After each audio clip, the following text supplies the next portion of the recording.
Assalamualaikum warahmatullahi wabarakatuh. Perkenalkan, nama saya Lisa Pemami dari Prodi Pendidikan Bahasa dan Sastra Indonesia dengan NIM 2585047 Fakultas Keguruan dan Ilmu Pendidikan. Baik, di sini saya akan membuat video untuk memenuhi mata kuliah teori sastra yang berjudul teori strukturalisme, dan adapun bagian-bagiannya yaitu pengertian teori strukturalisme, terus yang kedua itu pengertian dari teori strukturalisme, dan yang ketiga itu adalah tokoh atau penggagas utama yang ada di dalam teori strukturalisme, dan yang keempat adalah konsep atau ciri utama. Dan yang kelima adalah contoh analisis dari karya sastra. Baik, langsung saja. Di sini saya akan menjelaskan apa itu pengertian teori strukturalisme. Secara umum, teori sastra strukturalisme berfokus pada struktur internal atau karya sastra itu sendiri, bukan pada latar belakang penulis atau konteks sosial ketika karya dibuat. Menurut pandangan ini, karya sastra dianggap sebagai sebuah sistem yang memiliki bagian-bagian saling terkait dan bekerja sama untuk menghasilkan makna. Jadi, kita tidak hanya melihat apa yang disusun saja dan bagaimana elemen-elemen saling berkaitan. Teori ini berfokus pada struktur internal, bukan latar belakang penulis atau konteks sosial. Adapun beberapa tokoh yang menjadi dasar pengembangan teori strukturalisme ada tiga, yaitu yang pertama Ferdinand de Saussure, yang kedua itu Roland Barthes, dan yang ketiga adalah Vladimir Propp. Baik, menurut Ferdinand de Saussure, seorang ahli bahasa Perancis, ia mengajarkan bahwa bahasa adalah sistem tanda yang memiliki struktur sendiri, dan konsep ini kemudian diadaptasi ke dalam sastra.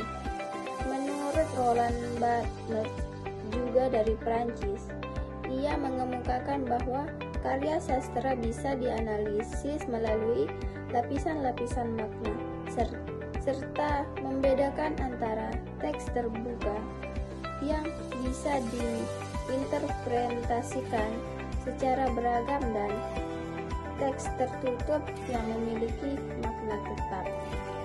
Yang ketiga, menurut Vladimir Propp, yaitu ahli sastra dari Rusia, ia berhasil mengidentifikasi pola struktur yang sama pada dongeng rakyat, yaitu melalui 31 fungsi tokoh dan 7 jenis tokoh utama.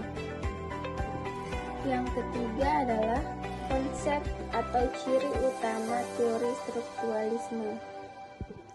Ada beberapa konsep inti yang menjadi ciri khas teori strukturalisme, yaitu ada 4, yaitu yang pertama adalah sistem tanda, yaitu karya sastra terdiri dari tanda-tanda, yaitu kalimat, kata, simbol, yang memiliki makna berdasarkan hubungan satu sama lain dalam struktur sistemnya. Yang kedua adalah struktur sebagai kunci makna, yaitu makna karya tidak ada secara terpisah, melainkan terbentuk dari cara elemen-elemen sastra, yaitu plot, tokoh, setting, dan gaya bahasa, disusun dan saling berinteraksi. Yang ketiga yaitu pola dan repetisi. Pola dan repetisi yaitu adalah strukturalisme mencari pola atau pola yang berulang pada karya sastra, karena pola tersebut membantu membentuk makna dan kesatuan karya. Yang keempat adalah netralitas analisis. Apa itu netralitas analisis? Analisis dilakukan secara objektif hanya berdasarkan elemen yang ada di dalam karya itu sendiri, tanpa membawa pandangan pribadi atau konteks luar. Yang kelima adalah contoh analisis karya sastra. Untuk memahami lebih jelas, mari kita menganalisis cerpen dongeng Sangkuriang menggunakan teori strukturalisme. Di sini kita akan menggunakan konsep Vladimir Propp. Adapun konsepnya yaitu ada 3. Yang pertama itu adalah struktur plot. Struktur plot adalah ada pola yang khas, masalah muncul seperti Sangkuriang tidak tahu ibu kandungnya Dayang Sumbi. Usaha untuk menyelesaikan masalah seperti mencari Dayang Sumbi dan ingin menikahinya. Adapun rintangan, yaitu Dayang Sumbi menyadari identitasnya dan memberikannya syarat yang sulit. Dan yang terakhir itu solusi. Sangkuriang gagal dan menendang kapal membentuk Danau Bandung dan Gunung Tengkuban Perahu. Yang kedua yaitu fungsi tokoh. Fungsi tokoh adalah Dayang Sumbi berperan sebagai tokoh yang memberikan tantangan, terus Sangkuriang sebagai pahlawan yang menghadapi tantangan, dan penyihir sebagai tokoh pembantu.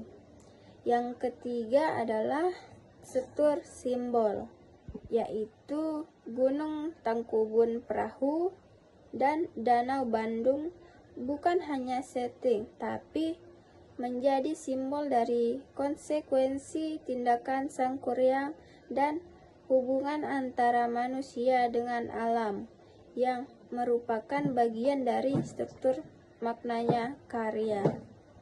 Oke, baik. Dari analisis ini kita bisa melihat bahwa makna dongeng Sangkuriang terbentuk dari susunan struktur plot, peran tokoh, dan simbol-simbol yang saling terkait di dalam karya itu sendiri. Dan yang keenam dan terakhir adalah kesimpulan.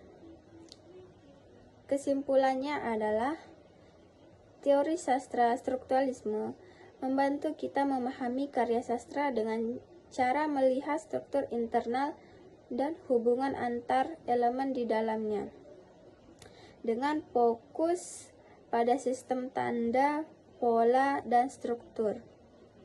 Kita bisa menganalisis karya secara objektif, menemukan makna yang terkandung di dalamnya.